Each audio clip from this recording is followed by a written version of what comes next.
In the print business, this would be known as the first line of my obituary. Thank you very much.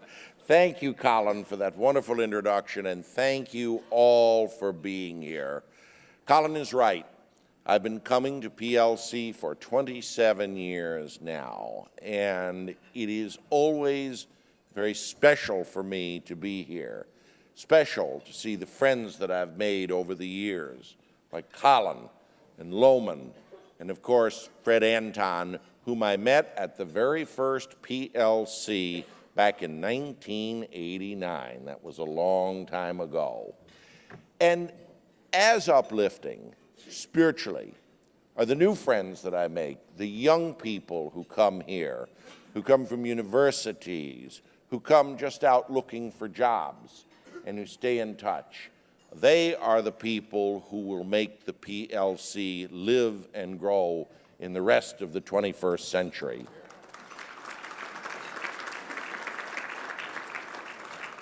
And I have to say, what's particularly special to me is there are still people who get up early to hear me speak. Thank you for coming today. You know, the problem with this is, after being here so long and getting to know so many people, I find it a struggle to come up with something new and fresh to say each time. It reminds me of a story told to me by former Senator John Warner of Virginia when he married Elizabeth Taylor and became her 8th husband. On their wedding night, he said, "Well, I know what to do. I'm just not sure I can make it interesting." PLC is especially important for the winners and for those who do not win. And frankly, it has been a safe harbor, a wilderness, if you will, when our guys did not make it in Harrisburg or Washington. But as the late British politician Enoch Powell once said, a wilderness can sometimes be a good thing, because ideas in a wilderness tend to reverberate more than they do in crowded places. And certainly the ideas that fuel the Republican majorities in Harrisburg and Congress have been discussed and crafted here in Harrisburg at this conference over the years. I might add that those who get down can regenerate, regroup, and return to the battle just by going to PLC. It isn't always easy. I'm sure many of you, most of you in fact, remember 10 years ago when Ed Rendell and the Democrats swept to power, and that paved the way for Barack Obama and a hefty Democratic majority in the House and Senate.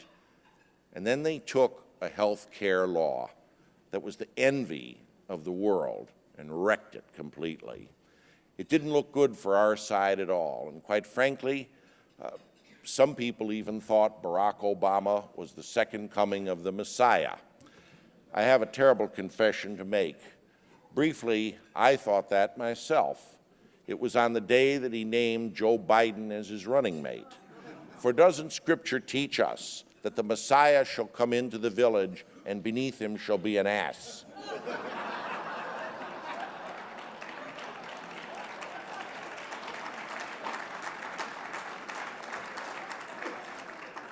All of that has changed.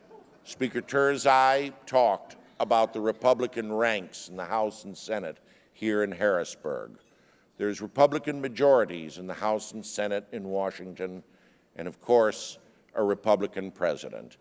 And not only did you deliver the Keystone State to Donald Trump, you re-elected one of the 2 most vulnerable senators in the nation, Pat Toomey.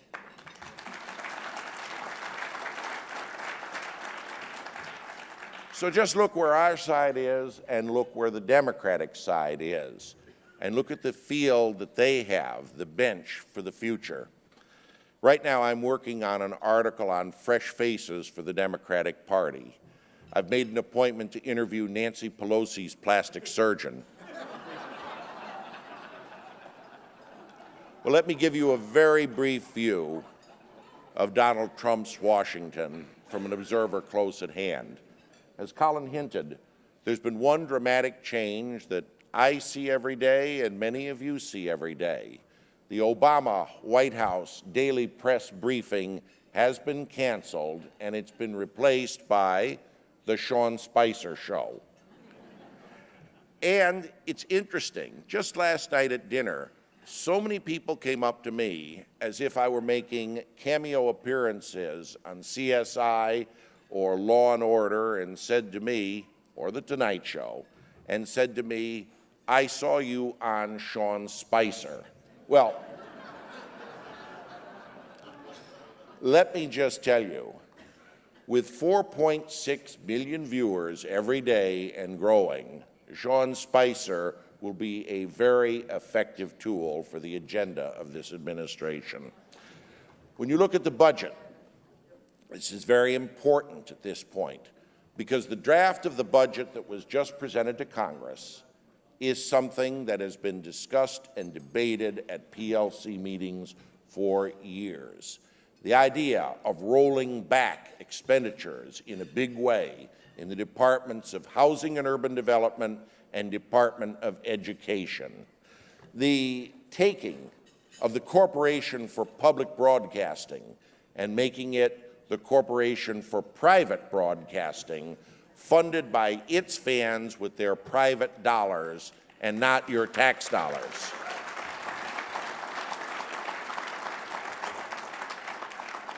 And applying simple business principles that one has to know to belong to the Pennsylvania Manufacturers Association to foreign aid. If it's not working, don't spend the money on it anymore. This is what this budget is all about, and this is something that's going to be debated in the weeks ahead. Now, there are those who say what I speak of are piddling amounts of things, that the real source of the deficit and the $16 trillion debt are not these small discretionary spending items, but the big three, the entitlements of Social Security, Medicare, and Medicaid. Well, with all due respect, I say, every great journey begins with a small step, and that small step is the budget you're going to hear about in the days ahead. In terms of taxes, it is uplifting to hear people debate not whether or not taxes will be lowered, but which taxes will be lowered. The President and his administration have said they want to cut the corporate tax, the second highest in the entire world. The movement that we heard so much about from Jim Martin and 60 Plus when he'd come to Harrisburg, the killing of the death tax, is alive and well, if you'll pardon the pun. And something that was so important to Jack Kemp and Ronald Reagan, the lowering of the income tax rates for all wage earners in the United States, is also alive and well.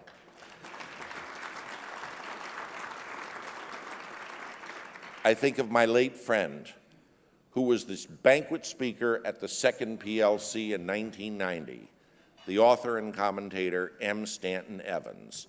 The lowering of taxes, he said, is the gold standard of American politics. And of course, there's the issue of health care.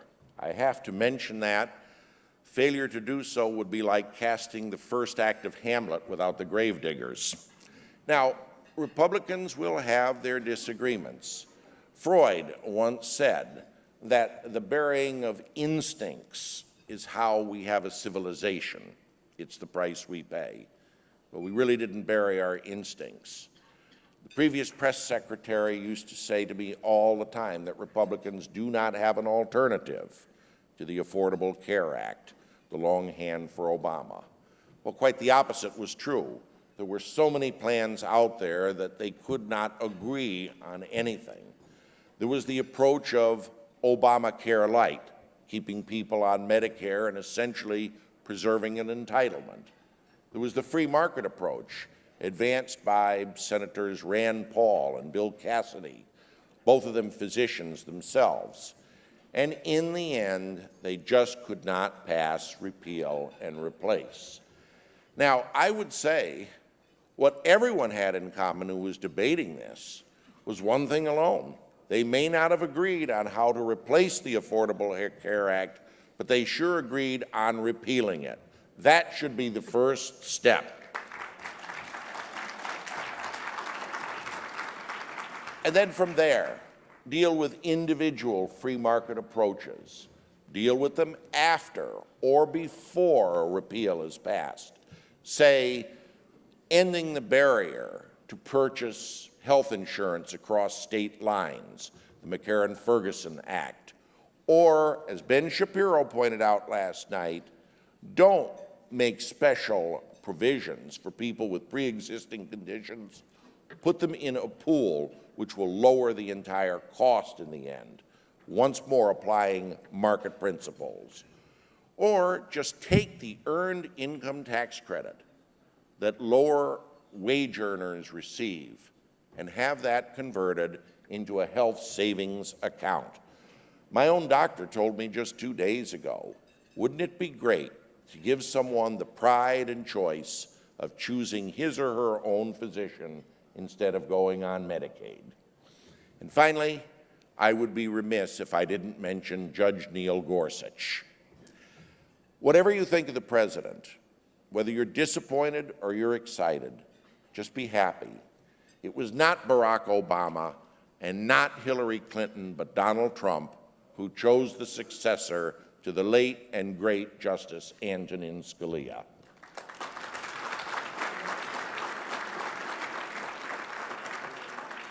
I cannot add to what Senator Toomey said yesterday about the confirmation hearings, but I will say this. I myself am not all that excited about Judge Gorsuch. He's made me aware of my own mortality. I covered his mother when she was head of the Environmental Protection Agency 30 years ago. But I will put aside my own personal worries and cheer when he's confirmed. We have some difficult days ahead here in Harrisburg and in Washington. We're going to face some defeats, and we're going to face disappointment. But they won't be final defeats. We're not Rome or Spain. We're not Nineveh or Tyre. Herodotus reminds us that when the Athenians returned to their cities after Xerxes and the Persians had burned them to the ground, they were astonished to find, amid the blackened ruins, flourishing and alive, the sacred olive tree, the symbol of their city. It survived it all. So it is today. We're going to be defeated and we are going to be down. And we've been down before, but always very much like a great Pennsylvania oak tree. We find a symbol amid the fragmented glory. And that is something that lives on, standing and growing, its sap rising from ancient roots to reach out and meet the spring. That's the Pennsylvania Leadership Conference. Lo, these 27 years, it has sustained us and brought us success. May it do so for another 27 years, and may you continue to invite me to be your guest. Thank you, and God bless you all.